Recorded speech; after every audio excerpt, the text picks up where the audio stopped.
Assalamualaikum warahmatullahi wabarakatuh. Salam sejahtera buat sobat sobter dimanapun berada.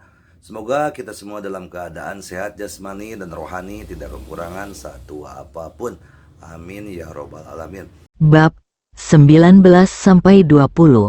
Ketika mereka melihat raksasa keluar dengan kapak raksasa, saya harus mengatakan bahwa keduanya sedikit roboh.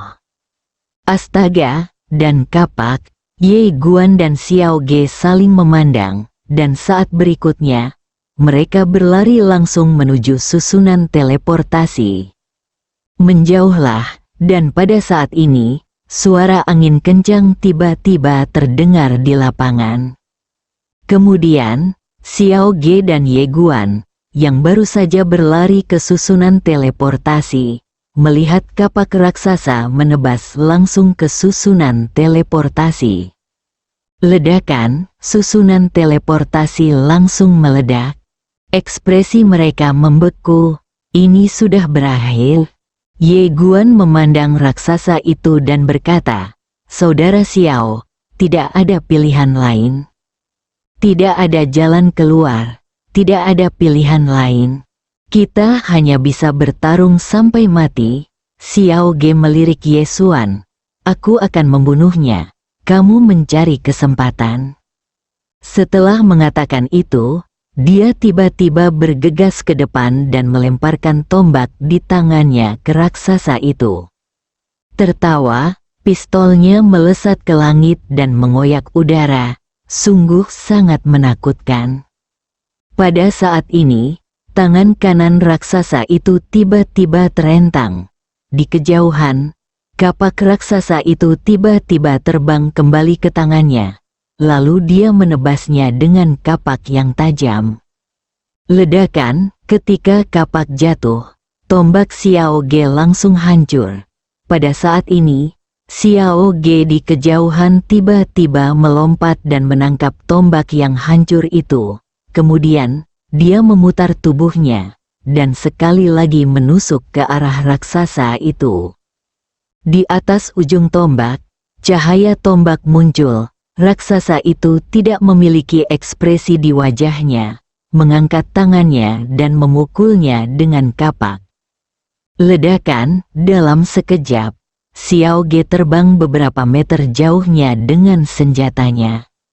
Hampir pada saat yang sama, Ye Guan muncul di belakang raksasa itu seperti hantu, dan dia menikam belakang leher raksasa itu dengan pedangnya.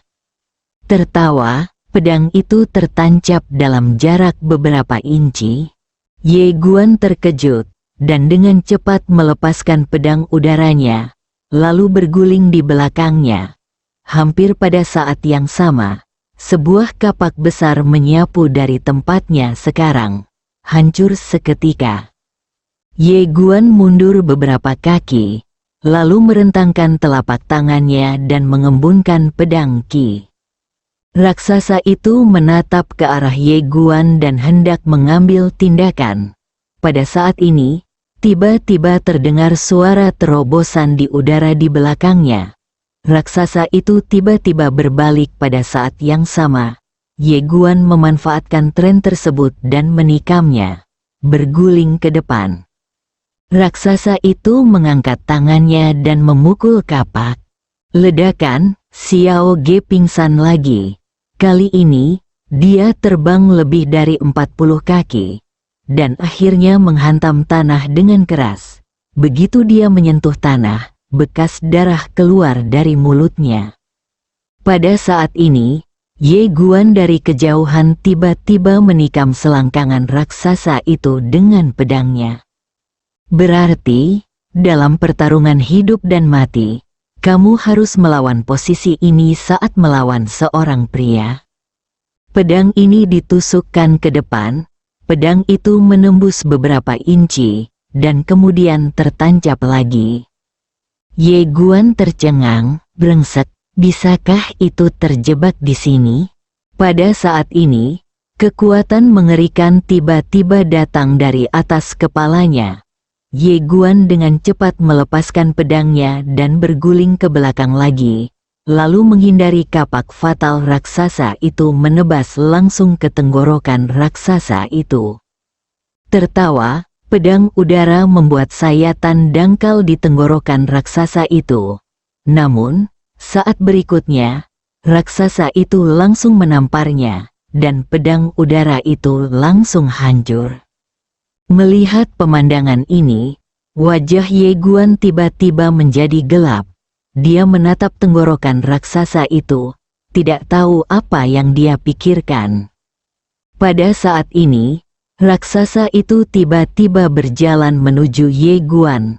Setiap kali dia melangkah, tanah akan bergetar, yang sangat menakutkan. Ye Guan tiba-tiba berkata, "Saudara Xiao Ge, bantu aku menggendongnya selama setengah jam." Setengah jam, mata Xiao Ge membelalak, lalu dia langsung berbaring di tanah. "Aku menyerah. Dalam 2/4 jam itu, dalam 2/4 jam, aku akan membunuhnya." 2/4 jam, Xiao Ge terdiam. Melihat dia akan mengambil tindakan, Ye Guan buru-buru berkata, "Hanya dalam 2/4 jam, aku pasti akan membunuhnya." Xiao Ge mengertakkan gigi, lalu melompat dan bergegas menuju pria tak terduga itu cepat dan manusiawi. Sebelum itu tiba, cahaya dingin telah tiba. Dia tiba-tiba berbalik dan memukul Xiao Ge dengan kapak. Ledakan, Xiao Ge tersingkir lagi. Pada saat ini, pedang udara di lapangan ditebaskan ke arah raksasa di bawah kendali Ye Guan. Pedang terbang ini hanya memotong tenggorokan raksasa itu. Bang bang bang, di lapangan, suara ledakan terus bergema. Retakan di tenggorokan raksasa itu semakin besar. Saat ini, dia tiba-tiba mengambil kapak raksasa dan menyapu. Ledakan, lusinan pedang udara hancur seketika. Dan pada saat ini, Ye Guan muncul di hadapannya seperti hantu, lalu menebas lehernya dengan pedang. Klik, bukaan di tenggorokan raksasa itu menjadi sedikit lebih besar lagi. Ye Guan menebas dengan pedangnya tanpa serakah. Dia melepaskan pedang udara dan kemudian berjungkir balik ke belakang. Setelah mendarat, dia menghindar beberapa kali untuk menjauhkan dirinya dari raksasa itu, jentikan ke arah raksasa itu. Tertawa, pedang udara menebas tenggorokan raksasa itu lagi. Klik, tenggorokan raksasa itu terbelah beberapa kali lagi. Pada saat ini, raksasa itu sepertinya menyadari bahwa Ye Guan adalah yang paling berbahaya, dan segera bergegas menuju Ye Guan dengan kapak raksasa di tangan. Melihat pemandangan ini, ekspresi Ye Guan tiba-tiba berubah drastis, dan dia berkata dengan cepat, "Saudara Xiao, naiklah ke atas." Di kejauhan, Xiao Ge, yang berlumuran darah, tiba-tiba meraung dan bergegas menuju raksasa itu lagi. Raksasa itu tiba-tiba berbalik dan memukulnya dengan kapak. Saat kapak jatuh, ledakan energi tiba-tiba bergema. Ledakan, saat sepotong cahaya senjata pecah, Xiao Ge langsung terlempar lebih dari 50 kaki jauhnya, dan akhirnya jatuh dengan keras ke tanah. Tubuhnya bergerak-gerak, dan darah terus mengalir dari mulutnya.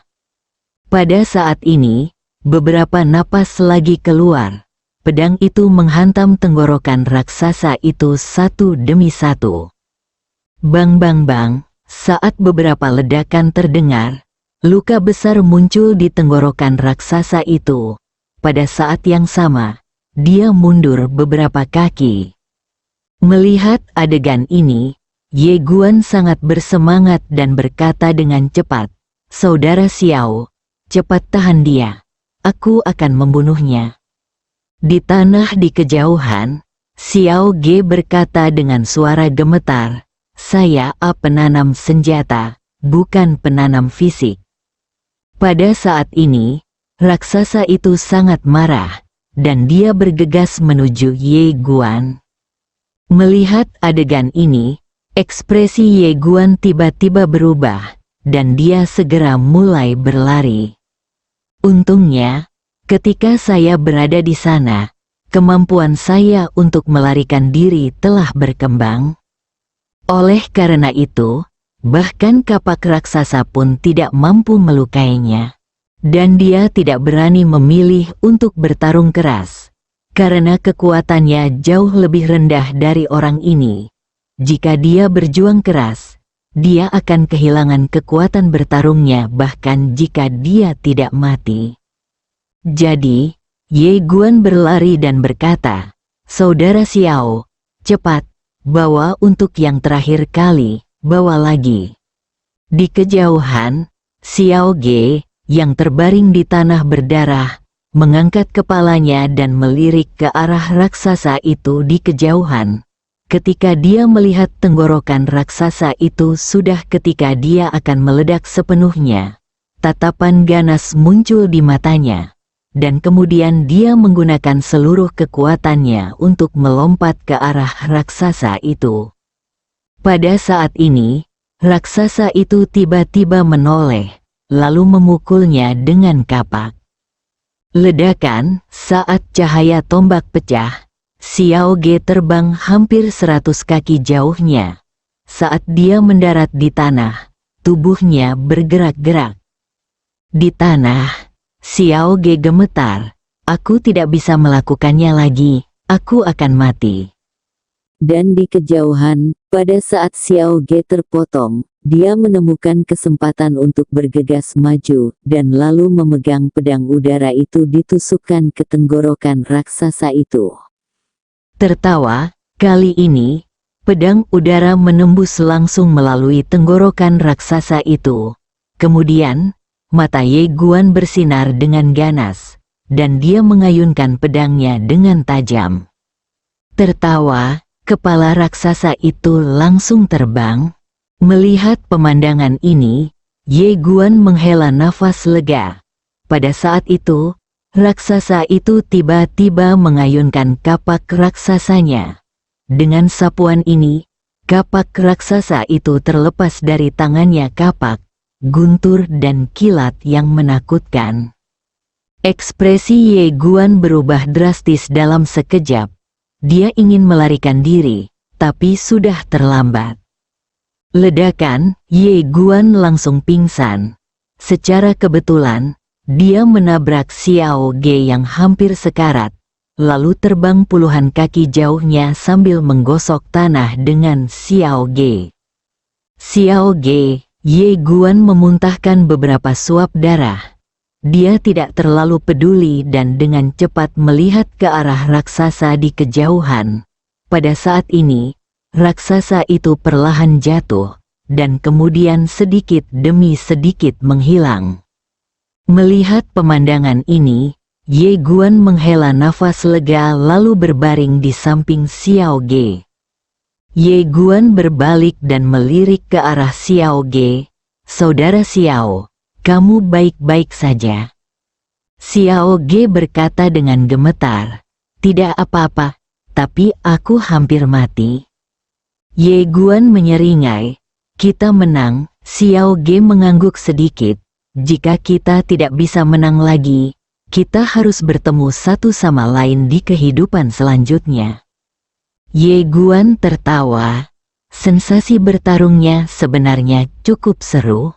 Pada saat ini, pintu lampu di kejauhan tiba-tiba bergetar sedikit. Merasakan pemandangan ini, ekspresi kedua orang itu tiba-tiba berubah drastis, dan mereka dengan cepat melihat ke pintu lampu. Pada saat ini, seorang wanita tiba-tiba keluar dari pintu lampu. Keduanya mengerutkan kening. Wanita itu bukanlah orang sungguhan, melainkan ilusi. Dia mengenakan gaun hijau zamrud, selendang rambut panjang, dan membawa kotak pedang di belakang punggungnya. Pembudidaya pedang. Pada saat ini, wanita itu berjalan perlahan di depan kedua orang itu. Dia memandang mereka berdua, lalu tersenyum dan berkata, "Kalian berdua bekerja sama untuk menyelesaikannya?" Ye Guan mengangguk. "Ya," pada Ye Guan dan Xiao Ge, lalu berkata sambil tersenyum, "Kalian berdua sangat baik.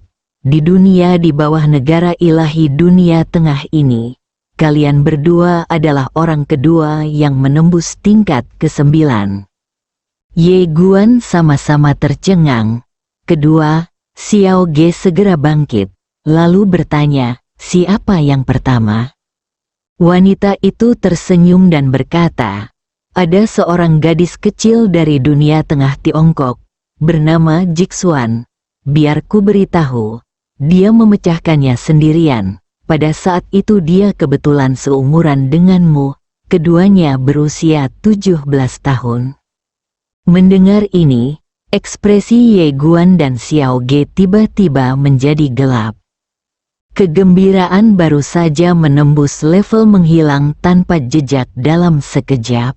Wanita itu tiba-tiba tertawa dan berkata, "Jangan berkecil hati, kamu sudah sangat baik, ayo, ini waktunya memberi hadiah padamu."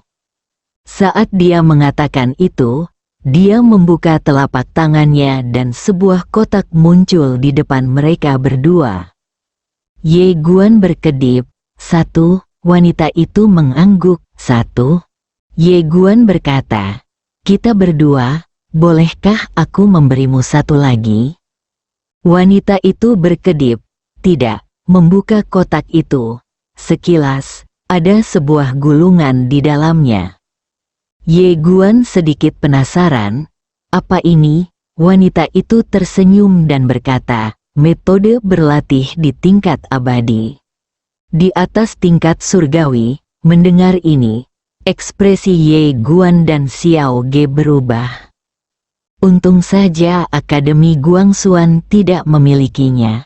Ye Guan dan Xiao Ge saling berpandangan. Akhirnya, Ye Guan berkata, "Kita bisa menontonnya bersama." Xiao Ge mengangguk setuju. Ye Guan melanjutkan, "Setelah menontonnya bersama, itu milikku." Xiao Ge menggelengkan kepalanya dan berkata tidak. Ye Guan memandang wanita itu, dia ragu-ragu sejenak, lalu berkata, "Bolehkah aku memberimu salinannya lagi?"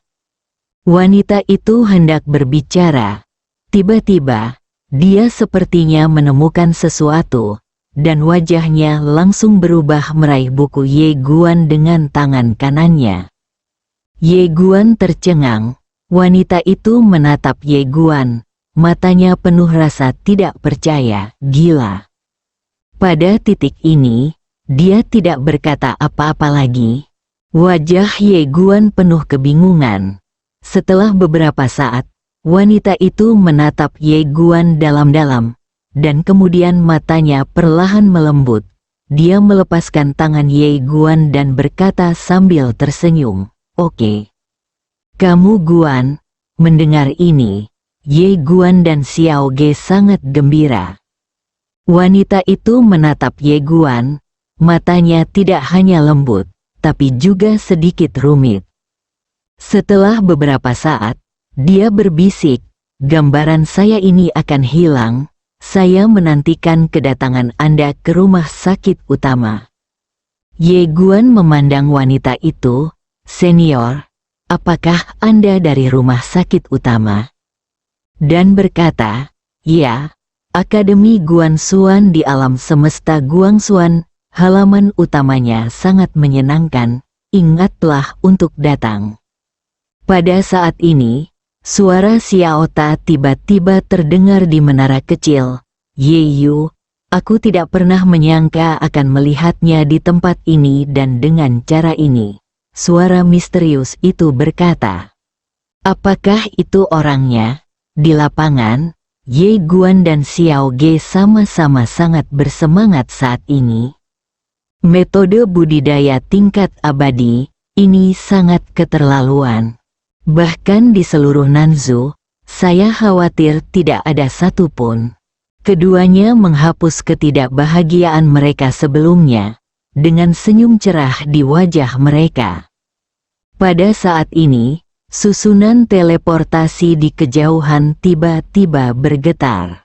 Melihat pemandangan ini, Ye Guan berbalik dan melihat. Dia tahu bahwa Akademi Guangxuan pasti sedang memperbaiki susunan teleportasi. Setelah Ye Guan berpikir sejenak, dia berkata, "Saudara Xiao Ge, kamu pergi dulu," dan kemudian mengatakan bahwa kamu memecahkannya sendirian.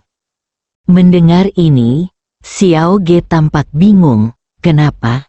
Aku punya musuh di akademi, jadi aku ingin tetap low profile. Xiao Ge berkedip, kamu ingin berpura-pura menjadi babi dan memakan harimau. Ye Guan tertawa.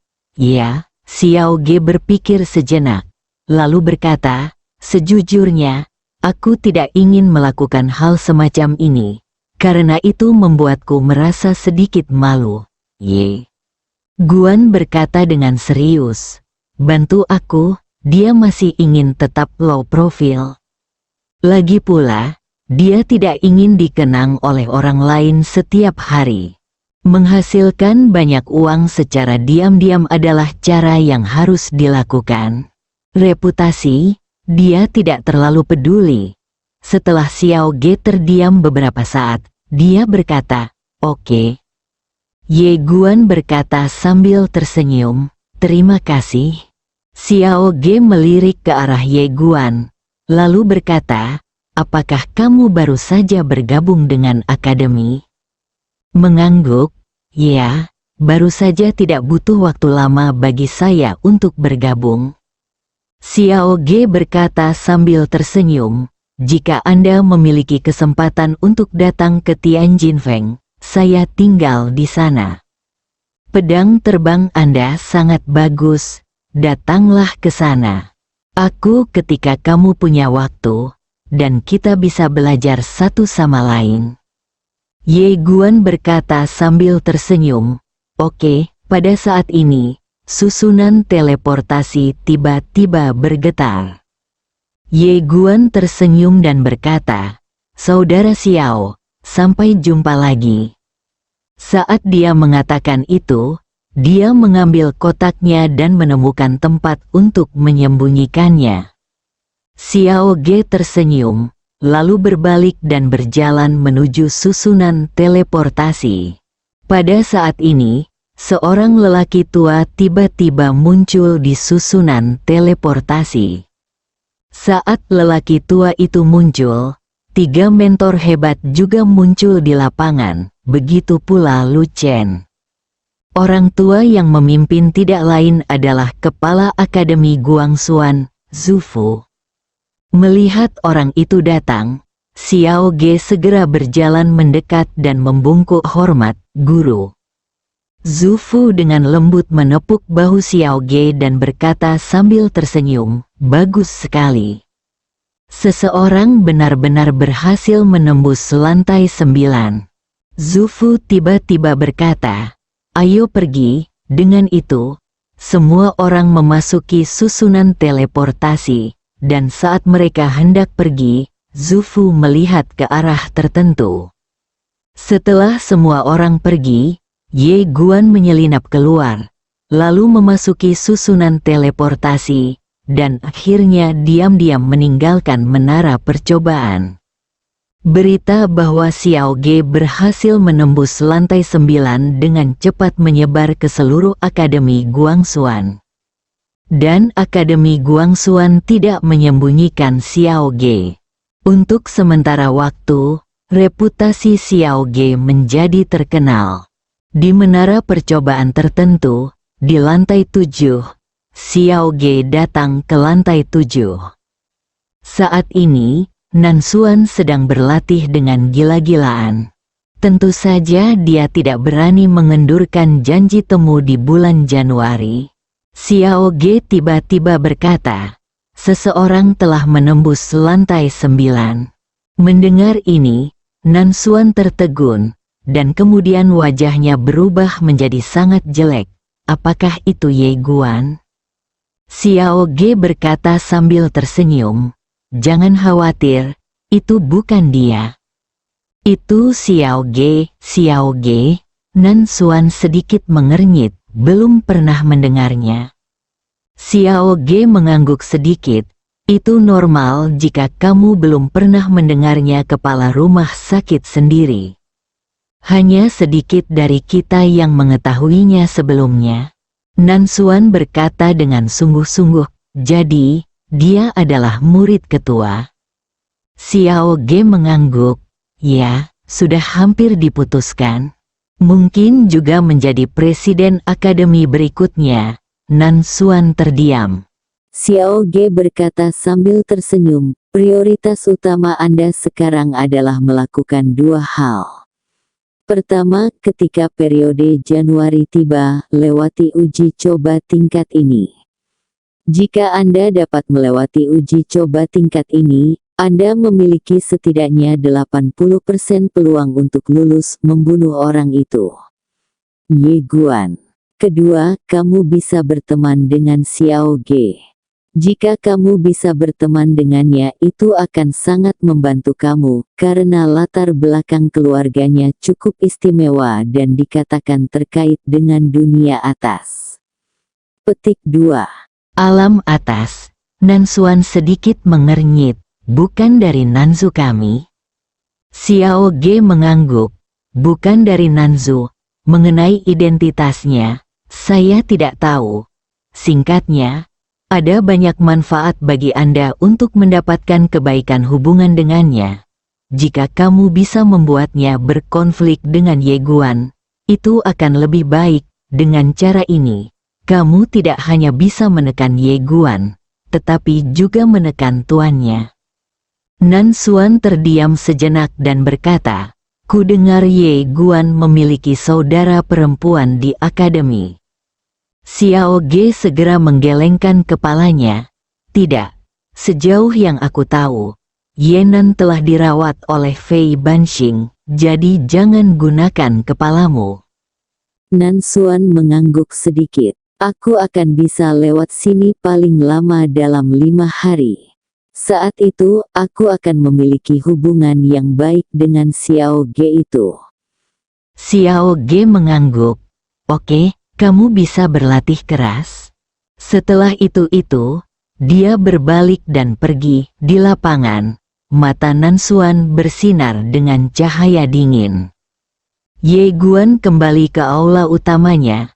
Dia membuka buku kungfu tingkat abadi. Begitu dia membukanya, cahaya putih tiba-tiba terbang keluar dari buku itu dan kemudian menghilang ke alis Ye Guan. Segera, sebuah pesan muncul di benak Ye Guan, metode Xuanxin.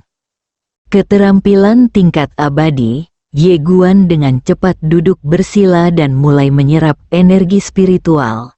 Dalam sekejap, energi spiritual dari seluruh gunung setengah hijau melonjak langsung ke arahnya. Merasakan adegan ini, Ye Guan kaget dan berhenti dengan cepat. Energi spiritual segera kembali normal dan menyebar kemana-mana.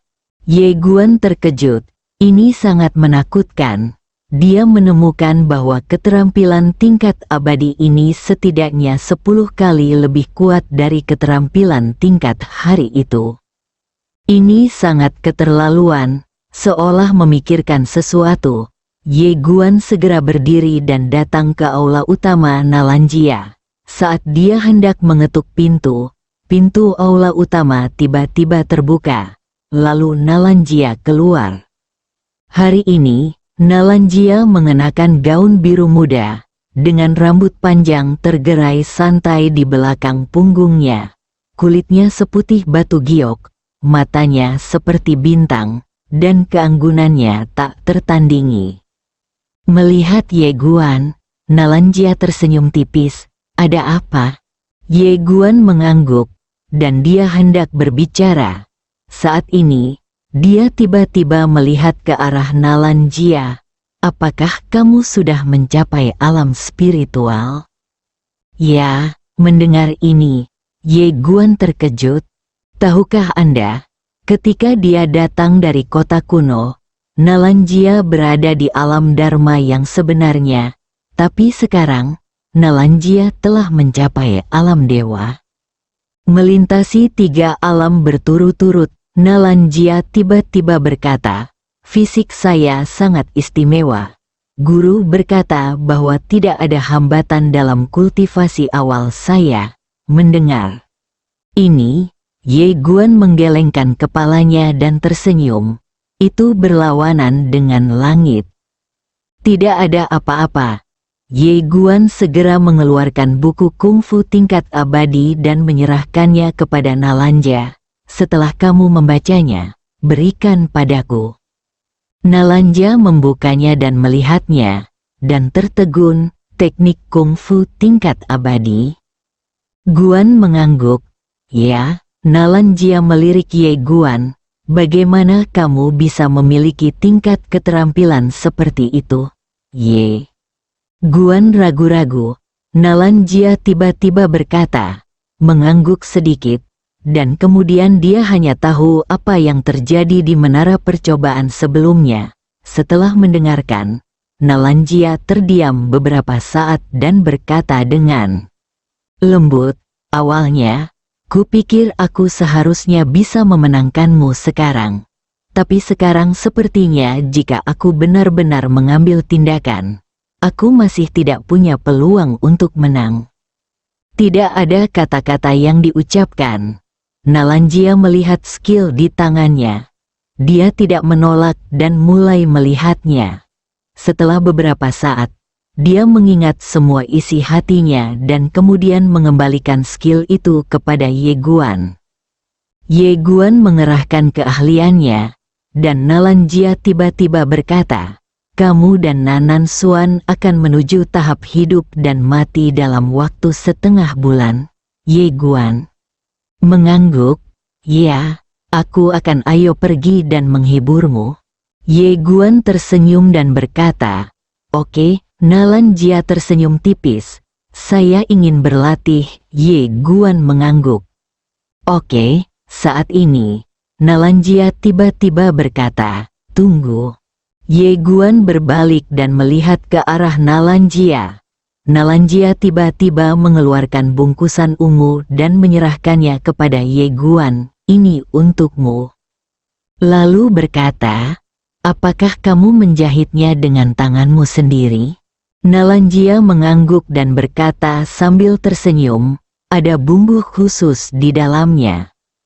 Memakainya di tubuh dapat membantumu tenang dan berkonsentrasi." "Terima kasih." Nalanjia tersenyum berkata, "Sama-sama." Ye Guan menggantungkan sachet itu di pinggangnya. Tapi Nalanjia menggelengkan kepalanya. "Aku salah menggantungnya." Ye Guan dan dengan lembut memberikannya pada Ye Guan.